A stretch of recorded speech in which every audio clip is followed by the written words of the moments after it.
पकड़ इस तो 41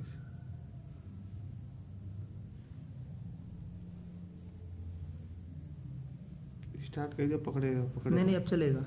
अभी तक नेटवर्क नहीं था ना। अरे अब स्पीड 5 देखो 6 आ रहा 7 8 पर डायल करके छोड़ दो। है, स्पीड देखो आ गया, उसमें आ रहा है। जियो है क्या? नहीं, हमारा वो है एयरटेल। नहीं हमारे नहीं आ रहा। अब आ रहा है। साथियों नमस्कार। मयंक भाई आवाज़ आ रही है? नमस्कार मयंक भाई।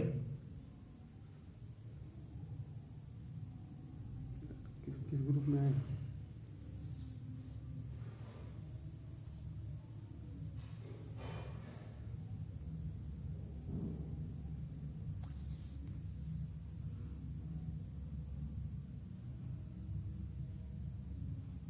नमस्कार मयंक भाई, अमित भाई नमस्कार।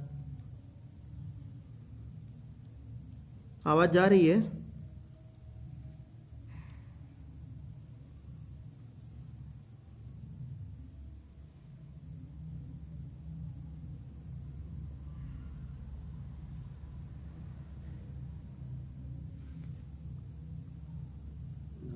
आवाज़ जा रही हो तो एक बार क्लियर करिए।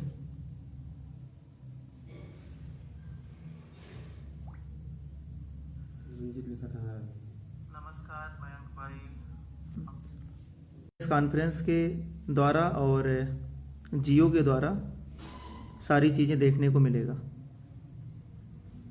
तो आज का जो दिन रहा वो कहीं न कहीं उतार चढ़ाव का दिन भी रहा। सभी लोगों ने देखा भी कि इसमें केशव प्रसाद मौर्य जी के ऑफिस से ट्वीट आया और वो 1 घंटे के बाद तो कहीं न कहीं पोस्ट आना और डिलीट होना लोगों के मन में असमंजस की स्थिति बना दिया कि आखिर में ऐसा क्यों हुआ और पोस्ट आने के बाद डिलीट क्यों हो गया।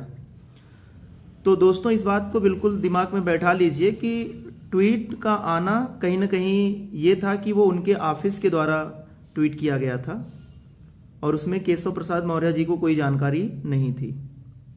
तो जब उनको जानकारी हुई होगी तो उन्होंने उसको बोला होगा कि आप इसको हटा दीजिए अभी के लिए, क्योंकि वो कहीं न कहीं ट्वीट का जो स्टार्टिंग या ट्वीट के बारे में सबसे पहले जानकारी मुख्यमंत्री जी के ट्विटर हैंडल से आनी चाहिए।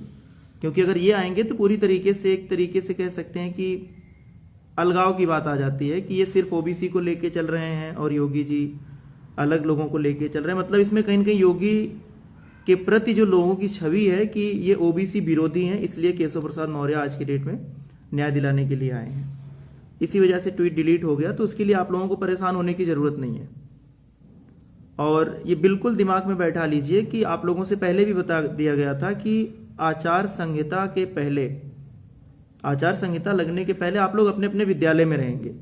ये 100% कन्फर्म है। एक बार और मेहनत करनी पड़ेगी। अगर आप लोग आएंगे तो कहीं न कहीं उसका जो प्रभाव है, जो हम लोग घर पे बैठ के परेशान हो रहे हैं हम और आप कि भाई क्या हो रहा है, कब तक जियो आ जाएगा और कब तक हम लोग विद्यालय में रहेंगे, तो थोड़ा सा उस पर प्रेशर बनेगा और गवर्नमेंट उसको तत्काल में काम करने के लिए आगे आ जाएगी। तो 9 तारीख का जो धरना हमारे सुमित भाई ने और भी मित्रों ने मिल करके प्रोग्राम किया है, तो उसके लिए हम यही आप लोगों से रिक्वेस्ट करेंगे कि जितनी ज़्यादा से ज़्यादा संख्या में आप लोग आ सकते हैं। आखिरी धरना, इस बात को दिमाग में बैठा लीजिए। अब ऐसा नहीं कि इसके बाद आपको फिर बुलाना पड़ेगा। आखिरी धरना मान के आप लोग आइए, एक बार और खुशी खुशी आइए, क्योंकि आपको ये तो पता है कि होने जा रहा है। तो कम से कम लोगों के साथ खुशियाँ मनाने के लिए आ जाइए। और ये भी जान लीजिए कि जितने भी हमारे संघर्षशील भाई हैं, जितने लोगों ने मेहनत किया है, चाहे वो धरने में हो, चाहे वो आयोग में हो, चाहे वो कोर्ट में हो और चाहे वो सोशल मीडिया पर, मीन्स कहीं भी हो, तो ये मान के चलिए कि किसी का बुरा नहीं होने वाला है। बुरा का मतलब ये भी जान लीजिए कि इसमें ऐसा नहीं होगा कि कोई 58 वाला पहले नौकरी पाएगा फिर 66 वाला पाएगा। स्टार्टिंग 66-48 से ही होगी, उसके बाद नीचे आएगा मेरिट। कहाँ तक आएगा ये आने वाले समय में आपको देखने को मिलेगा।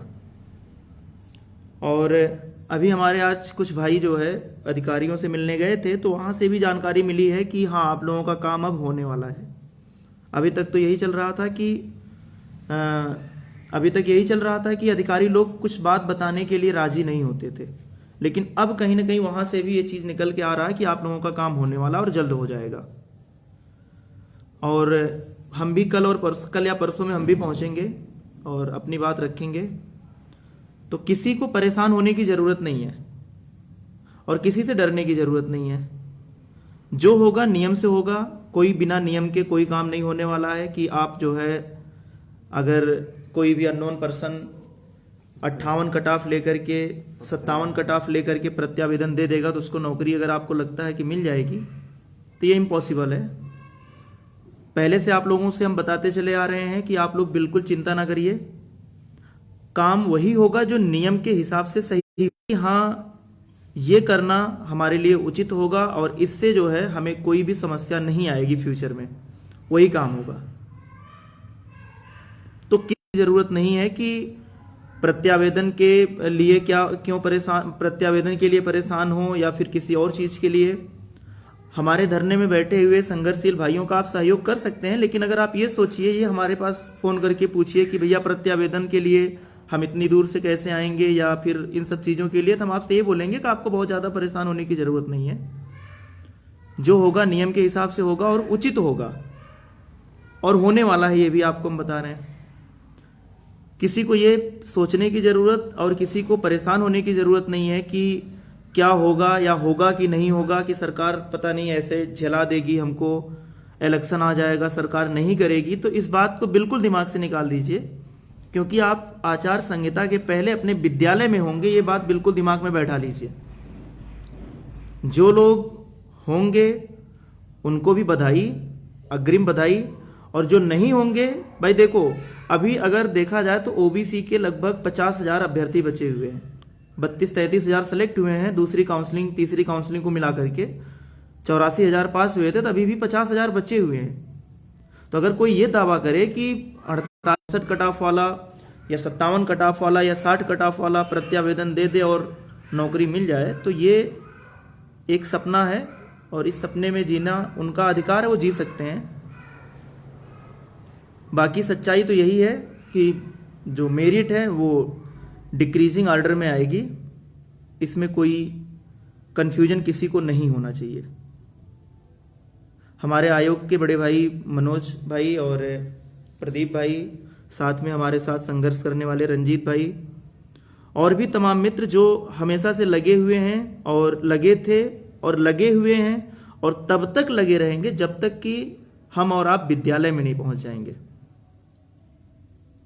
ये बिल्कुल दिमाग में बैठा लीजिए, इस चीज़ के लिए आप लोगों को परेशान होने की ज़रूरत नहीं है। हाँ, इतना आपसे हम जरूर कहेंगे कि 9 को जो हमारा धरना होने जा रहा है, जिसको सुमित भाई ने बहुत ही बढ़ चढ़ के प्रोग्राम किया है कि ताकि शासनादेश, उसमें अच्छी बात है कि शासनादेश जारी करो, जो हमारा धरना रहेगा अब ये नहीं रहेगा कि हमें न्याय दो, अब ये रहेगा कि शासनादेश जारी करो। तो इसमें तो हमें नहीं लग रहा है कि किसी भी भाई या बहन को अब ये परेशानी होनी चाहिए कि बार बार जाते हैं और कुछ नहीं हो रहा है। अब तो सभी लोगों को साथ भी देना चाहिए, खुल करके साथ देना चाहिए। किसी को घर बैठ के केवल देखना नहीं चाहिए। आप लोग खुद अपने आप से पूछिएगा कि अगर आप धरने में कभी नहीं आए हो और संघर्ष करने वाले भाई जो हमारे संघर्ष कर रहे हैं उनकी मेहनत पर आप जाकर के काउंसलिंग कराएंगे तो आपको खुद अच्छा नहीं फील होगा। आप खुद सोचेंगे कि हम क्यों किसी और की मेहनत पर आकर के यहाँ नौकरी करने जा रहे हैं। आपको खुद इस बात का कभी गर्व नहीं फील होगा कि आप जो है दूसरी की मेहनत पर, दूसरे लोगों ने लड़ाई लड़ी और आप सिर्फ और सिर्फ काउंसलिंग कराने और नौकरी लेने जा रहे हो। आखिरी बार है, आप लोगों से रिक्वेस्ट है कि ज़्यादा से ज़्यादा संख्या में पहुंचिए और भरोसा रखिए, किसी के साथ अन्याय नहीं होगा। नियम के हिसाब से जो होना चाहिए वो होगा और मेरिट डिसेंडिंग ऑर्डर में बनेगी। इस बात को दिमाग में बैठा लीजिए। अब कोई भी हमारे पास फ़ोन करके ये नहीं पूछेगा या इस चीज़ के लिए परेशान नहीं होगा कि भाई कहीं ऐसा ना हो कि 58 वाले का हो जाए और हमारा छोड़ दे। तो ऐसा करके सरकार फिर से अपने लिए एक समस्या और मोल नहीं लेगी। इसलिए किसी भी भाई को यह सोचने की जरूरत नहीं है। होने जा रहा है सबका, जितने लोगों का होगा सब लोग अपना खुशी मनाएं, लेकिन ये है कि 9 तारीख का मतलब परसों का जो दिन रखा गया है, ज़्यादा से ज़्यादा आप लोग संख्या में पहुंचने की कोशिश करिए, क्योंकि अब जो हमारा धरना होगा वो शासनादेश जारी करने के लिए होगा, ना कि न्याय मांगने के लिए। और हमारे समाज के जो बड़े नेता केशव प्रसाद मौर्य, जिनको हम लोगों ने बहुत उल्टा पुल्टा बोला है, सच्चाई है कि उन्होंने कभी हमारा खुल के साथ नहीं दिया, इसका आज भी अफसोस है। लेकिन अंदर अंदर उन्होंने जो जो काम किए हैं, ये हमारे जितने आयोग की टीम में मेंबर्स हैं सबको ये बात पता है, चाहे वो हुए, चाहे स्वतंत्र देव सिंह हुए। बाकी अनुप्रिया पटेल इसलिए खुले मंच से बोलती क्योंकि उनकी एक अलग पार्टी है, इसलिए वो खुले मन से बोल सकती हैं और उनका हक है, वो बोलेंगी। लेकिन इन लोगों के पास कोई अलग पार्टी नहीं है, इनको रहना इसी में है। तो अपनी पार्टी के लोगों की इज्जत बचाते हुए इनको काम करना है।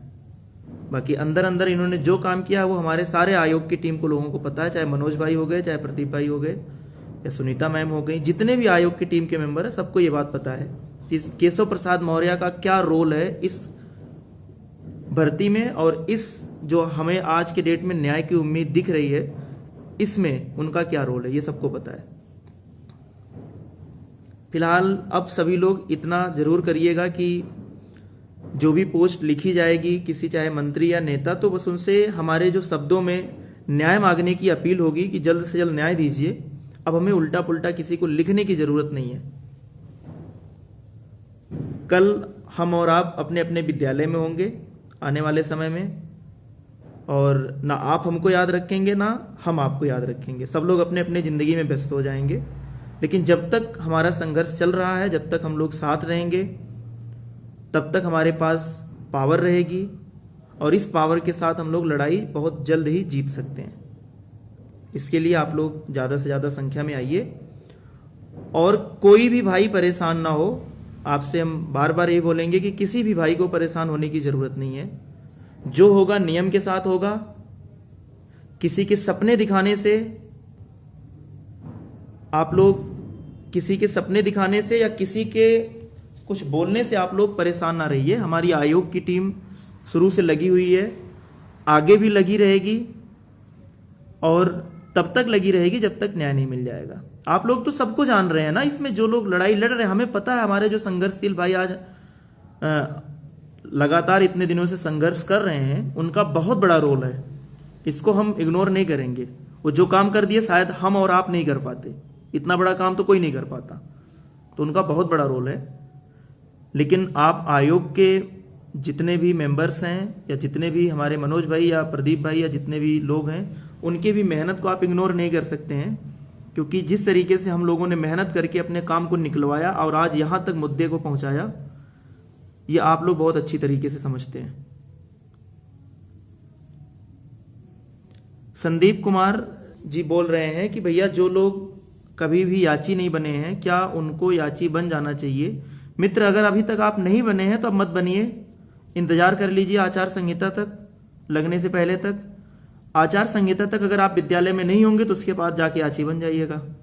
अभी आप परेशान ना रहिए, किसी के चक्कर में ना पड़िए, नहीं तो 4,000-5,000 रुपये लूट लेंगे आपको भी आखिरी समय में। वैसे आप भी बहुत चालाकी हैं कि आप अभी तक, हमें लग रहा है कि आप इंतज़ार किए कि हमको नौकरी ऐसे मिल जाएगी थर्ड काउंसलिंग में, और अब तो गले में फंसी गया है रस्सी, तो आपको हर चीज़ दिखेगा कि याची बन जाए, प्रत्यावेदन जमा कर लें।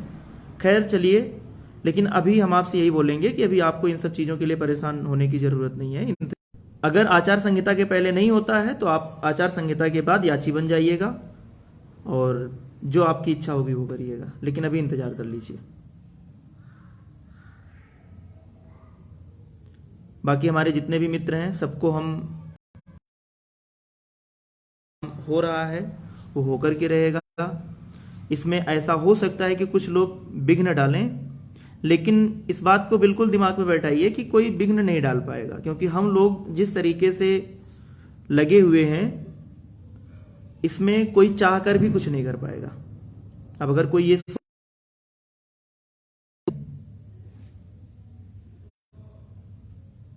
नवीन गुप्ता जी आप बोल रहे हैं क्या 5,844 होगा, तो मित्र अभी ये चीज़ क्लियर नहीं है कि क्या होगा, लेकिन ये चीज़ जरूर न्यूज़ मिली है कि इस भर्ती में जो भी समस्याएं हैं सारी समस्याओं को ध्यान में रख करके न्याय दिया जाएगा।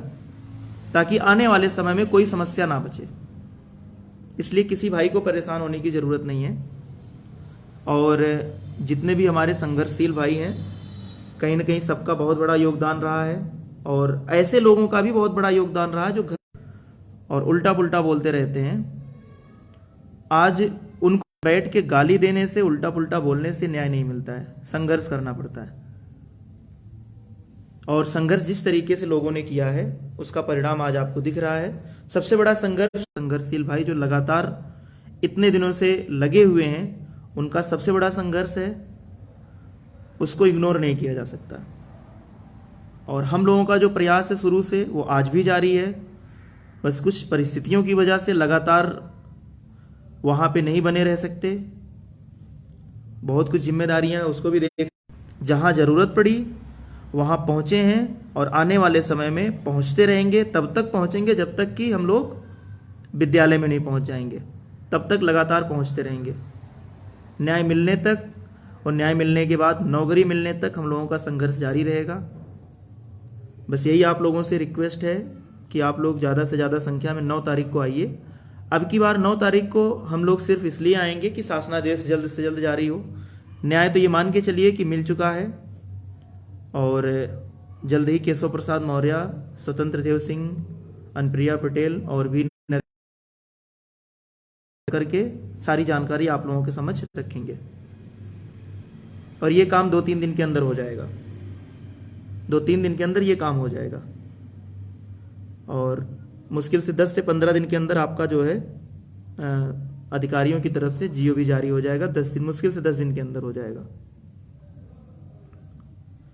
तो आप लोग, अब पता है हम भी आज सुबह से बहुत खुशी भी है अंदर से, और इस बात का जो है घबराहट भी है कि क्या होगा क्या नहीं होगा, लेकिन इतना तो पता है कि होने जा रहा है। तो कहीं ना कहीं तसल्ली है इस बात की कि आज हम लोगों का मेहनत जो है वो रंग ला रही है। तो सभी मित्रों को फिर से यही बोलेंगे कि आप लोग 9 को ज़्यादा से ज़्यादा संख्या में आइएगा। और किसी को अगर कुछ पूछना है तो आप पूछ सकते हैं। कोर्ट वालों को याची लाभ मिलेगा क्या? तो मित्र, इस बात को हम आपको बता दें कि कोर्ट की जो बात है, अभी तक तो फिलहाल इसके बारे में कोई इन्फॉर्मेशन नहीं है, क्योंकि कहीं ना कहीं कोर्ट वालों को जो याची लाभ की बात है, तो सरकार शायद हमें जो लगने जा रहा वो आयोग के आदेश पर है। तो इसमें अगर कोर्ट का आप हस्तक्षेप करेंगे तो आयोग में पहला पैराग्राफ लिखा है कि अगर कोर्ट की बात आ जाएगी तो ये इनवैलिड हो जाएगा आयोग की रिपोर्ट। तो कहीं ना कहीं कोर्ट की बात इसमें कम चांसेज है कि आ सकता है। बाकी कोशिश यही रहेगी सरकार की भी कि कुछ ऐसी लूप होल ना छूटने पाए अब की बार, कि आने वाले समय में फिर से कोई समस्या हो।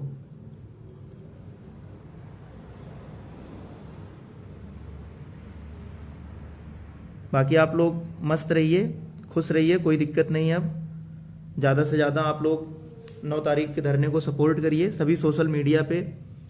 इतना देखिए, एक चीज़ और जान लीजिए, आप लोग गलती ये करते हैं ना कि जो लोग आते नहीं हैं वो कहीं नहीं दिखते, ना सोशल मीडिया पे दिखते हैं, ना ट्विटर पे दिखेंगे, ना फेसबुक पे दिखेंगे, ना व्हाट्सएप में, कहीं भी वो नहीं दिखेंगे। मनोज प्रजापति भाई, मनोज भैया, आपकी तो जरूर लगेगी, और ये बात आप हमसे पूछ रहे हैं, आपको खुद मालूम है ना। आप जान लीजिए कि हम लोग तो कभी कभी घबरा भी जाते हैं और आवेश में आकर के उल्टा पुल्टा भी सोचने लगते हैं, क्योंकि अब इतना ज़्यादा हम लोग जो है, अब वकील तो है नहीं हम लोग कि दिमाग से काम लेंगे हमेशा। हर तरीके से जैसे लोग मिलते हैं उस तरीके से काम लेना पड़ता है। लेकिन मनोज भाई हमारे जिस तरीके से शुरू से आज तक 2 साल से हम लोगों को बांध करके, हमेशा से आप लोगों ने भी देखा होगा कि कभी भी इन्होंने किसी को ना उल्टा पुल्टा बोला है और ना किसी के बारे में कुछ कहा है। बस ये है कि सबको साथ ले चलने की जो इनके अंदर क्षमता है और लोगों को मोटिवेट करने की, वो शायद किसी में नहीं है, किसी में भी नहीं है। इस धरने में शुरू से इनको हम देख रहे हैं कि हम भी कभी कभी जब बहुत अधीर हो जाते हैं तो मनोज भाई फ़ोन करके समझाते हैं कि राहुल भाई परेशान ना रहिए, काम हो जाएगा और होगा ज़रूर। तो मिल रहा है कि सारी चीज़ें सामने हैं और भगवान चाहेंगे तो जल्द ही हम लोग आचार संहिता के पहले बेसिक में होंगे, जिसके लिए हम लोग 2 साल से तड़प रहे हैं। वो तड़प शायद अब पूरी होने वाली है।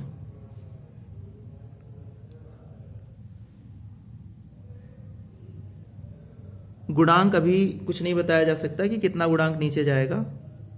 बस इतना भरोसा रखिए कि सारी चीज़ें अभी तक अप्रत्याशित रही हैं, तो अब की बार भी अप्रत्याशित ही होगी। जो किसी ने नहीं सोचा होगा वहाँ तक कट ऑफ जाएगा और सबको नौकरी मिलेगी। जितने लोग संघर्ष किए हैं नियम के हिसाब से, जहाँ तक होगा वहाँ तक सबको नौकरी मिलेगी। और जिनका नहीं लगेगा, आगे भी संघर्ष जारी रहेगा। हम लोगों को अगर लगता है कि कुछ ऐसा हो रहा है जिसमें अभी भी कुछ गड़बड़ी हो सकती है, तो आगे भी हम लोगों का संघर्ष जारी रहेगा। और जब तक इस मनुवादी सोच की जो सरकार है, जब तक इसको हर जगह से घुटने नहीं टेका दिया जाएगा, तब तक हम लोग संघर्ष करते रहेंगे और आने वाले समय में भी हमेशा लड़ते रहेंगे। तो इन्हीं सब बातों के साथ मित्रों, अब हम यही चाहते हैं कि क्योंकि आज खुशी बहुत है, सुबह का जो न्यूज़ देखा गया, ये न्यूज़ कहीं ना कहीं हम लोगों को 2-3 दिन पहले पता चल गया था, लेकिन आज जो पेपर में लिख करके आया, क्योंकि देखो सब लोग ये जानते हैं कि अधिकारियों द्वारा कही गई बातें और कहीं से जो बातें सुनने में आती हैं, कोई जब बोलता है, लेकिन आज का जो पेपर में आया वो कहीं न कहीं जो चीज़ 2-3 दिन पहले हम लोगों को पता चला था वो सच्चाई लिखी हुई थी। तो इस बात को देख करके खुशी हुई कि सच में अब हमारा काम होने वाला है और जो बातें सुनने में आ रही हैं वो सही हो रही हैं, गलत नहीं है। रंजीत भाई लिख रहे हैं, राहुल भाई कब होगा मेरी बीवी को अब वेट नहीं हो रहा है। भैया पहले शादी तो करो, शादी नहीं करोगे तो बीवी कैसे बनेगी अभी? हैं? आप लोग तो डबल करने के चक्कर में हो, एक सैलरी को डबल करने के चक्कर में हो। जितने भी लोग हैं, जितने कुंवारे बैठे हैं आज 2 साल से, वो सब अपनी सैलरी को डबल करने के चक्कर में हैं। हम लोगों का तो जो होना था हो चुका है। फिलहाल रंजीत भाई चिंता ना करिए, आपकी सैलरी ट्रिपल हो जाएगी, है ना, डबल नहीं, आपकी सैलरी ट्रिपल होगी और भगवान आपके साथ हैं। और जिस तरीके से आपने संघर्ष किया है, हम तो कह रहे हैं कि ट्रिपल नहीं 4 गुना आपकी सैलरी हो जाए तो भी कोई बड़ी बात नहीं होगी। और एक हमारे मयंक भाई हैं जो कि बहुत परेशान रहते हैं शादी को लेकर के, और जल्द ही उनकी भी सैलरी डबल होने वाली है। बस इतना जान लीजिए मित्रों कि आचार संहिता के पहले हम और आप विद्यालय में रहेंगे। इस बात को दिमाग में बैठा लीजिए और बहुत ज़्यादा परेशान ना रहिए। हाँ, खुशी खुशी आप 9 को आइएगा ज़रूर। अब देखो, अब अगर आप नहीं आ रहे हो ना, और हमारे पास जो लोग मैसेज करते हैं, सबसे पहले हमको गुस्सा इस बात का लगता है, जो मैसेज और कॉल करते हैं, गुस्सा इस बात का लगता है जब उनसे पूछो धरनों में कभी आए हो, तो धरने में कभी नहीं आ रहे थे। तो फिर ऐसे लोग, प्लीज़ ऐसे लोग हमारे पास फ़ोन और कॉल ना करें। जो कभी धरने में नहीं आए हैं, जो संघर्ष नहीं किए, वो लोग फ़ोन और कॉल ना करें, फ़ोन और मैसेज कतई ना करें, क्योंकि फिर उनसे बात करने का मन नहीं करता। जो संघर्ष किया है साथ में, उससे बात करने का, उनसे समझने का मन करता है। लेकिन अब ऐसे लोग भी फ़ोन करेंगे जो जान रहे हैं कि अब होने जा रहा है, तो फ़ोन करके सारे डिटेल लेंगे, क्या होगा भैया, हमारा होगा कि नहीं होगा। तो ये थोड़ा आड लगता है यार। आप कभी आते नहीं हो, संघर्ष करते नहीं हो, और पता चलता है कि जो है आपको केवल न्यूज़ चाहिए, घर पे बैठे बैठे अपडेट चाहिए। शाश्वत भाई बोल रहे हैं 80 वालों का क्या होगा? तो मित्र इंतज़ार करिए, कुछ अच्छा ही होगा सबके साथ, क्योंकि हम लोगों का जो धरना चल रहा है और हमेशा से हम लोगों की जितने भी ज्ञापन दिए गए हैं, सब में ओबीसी और एससी का जिक्र रहता है कि ओबीसी भाइयों का 27% और एससी भाइयों का 21% पूरा होना चाहिए। तो आप लोग भी परेशान ना रहिए, और 9 तारीख के धरने को जितने भी लोग पहुंच सकते हैं पहुंचिए, और उसको सफल बनाइए ताकि जल्द से जल्द शासनादेश जारी हो।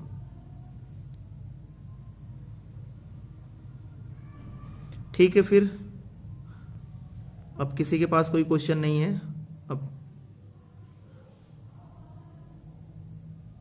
भैया केशव प्रसाद मौर्य ने जो काम कर दिया है और जो काम आने वाले समय में करेंगे वो आप लोगों को दिखेगा। और सबसे बड़े हमारे समाज के, जिसको आप लोग कभी मत भूलिएगा, पूरी ज़िंदगी नहीं भूलना है किसी को, जो भूल गया वो समझ लो कि एहसान फरामोश रहेगा वो ज़िंदगी भर के लिए, और उससे बड़ा दोगला कोई धरती पे नहीं होगा जो उनको भूल जाएगा।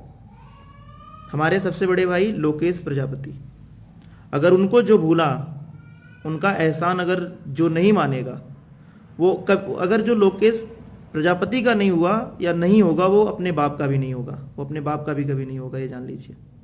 क्योंकि वो जिस तरीके से हम लोगों के लिए इतनी बड़ी पार्टी के साथ रहने के बावजूद भी, मनुवादी विचारधारा के लोगों के बीच में रहने के बाद जिस तरीके से उन्होंने एक्शन लिया है, शायद कोई लेता, लेकिन उन्होंने वो किया जो शायद कोई नहीं कर सकता था। राज्य पिछड़ा वर्ग आयोग में भी चल रहा है, आज तक आप लोगों को पता होगा, अभी तक कुछ नहीं होने वाला, वहाँ से कुछ नहीं हुआ। उसके लिए पावर चाहिए, हिम्मत चाहिए, और समाज के प्रति सोचने की और समाज के प्रति करने के लिए इच्छा होनी चाहिए, जो लोकेश भैया में है। और उनको हम लोग कभी नहीं भूलेंगे, उनका एहसान हमेशा रहेगा।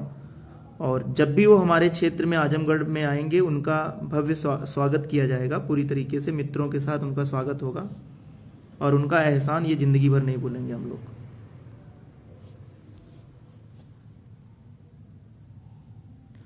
मयंक भाई, हमारी शादी में सभी साथियों को बिल्कुल, आप भी आइएगा और सारे मित्रों को ले आइएगा हमारी शादी में। इसके लिए इंतज़ार करिए, थोड़ा सा नौकरी लगने दीजिए, उसके बाद आप लोगों को बताया जाएगा कब होगी शादी। चलिए, इसी के साथ सभी मित्रों को शुभ रात्रि। अपना ख्याल रखिए, स्वस्थ रहिए, मस्त रहिए, कोरोना को ध्यान में रखते हुए सेफ्टी का पालन करिए। और साथ में 9 तारीख को आना मत भूलिएगा, सभी लोग आइएगा ज़रूर। और नहीं तो ये जान लीजिए, अगर 9 तारीख की संख्या कम हुई तो फिर अब की बार ऐसे लोगों को बहुत उल्टा पुल्टा बोला जाएगा जो